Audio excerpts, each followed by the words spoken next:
मुझे नहीं लगता कि लोग ये समझते हैं कि कॉमन शेल्डिक कितना मुनफरद है। ये कोई आम बतख नहीं है। आइए करीब से देखते हैं।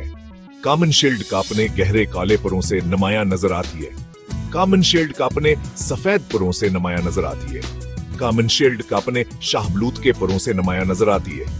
यह परनंदे पूरे यूरोप में पाए जाते हैं। यह परनंदे एशिया में पाए जाते हैं।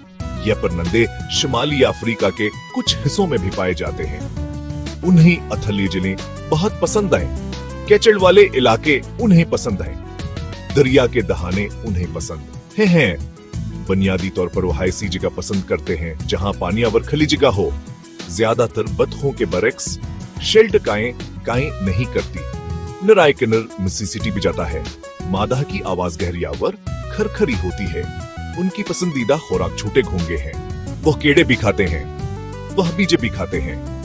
ये सबूहा अपनी चौड़ी चोंच से उठाते हैं। शेल्ड किस खानदानी पर नदे हैं? मादा अपने अंडे बिलों में देती है या पर इन्हें खरगोश के सुराखों में। जब बतखों के बच्चे निकल आते हैं तो दर्जनों खानदाना एक साथ मिलकर बनते हैं। उसे करेज कहा जाता है और यह हिफाजत बढ़ाता है। एक डे कीयर का तस्वुर करें, लेकिन बतख के बच्चों के लिए सबसे ठंडी चीजों में से एक। जब खतरा होता है तो बच्चे पानी के अंदर गोता लगा सकते हैं या बिल्कुल साकत हो सकते हैं। ये फितरत का उन्हें जिंदा रहने का मौका देने का तरीका है। कॉमन शेल्डिक को फिलहाल खतरा लायक नहीं है, लेकिन उन्हें मुस्किन के नुकसान और आलूदगी से खतरात का सामना है। तो अगली बार जब आप एक खूबसूरत बतख देखें, इसके शानदार रंगों के साथ, आप जान जाएंगे कि ये कॉमन शेल्डिक है, एक मुनफरद फितरी परिंदा।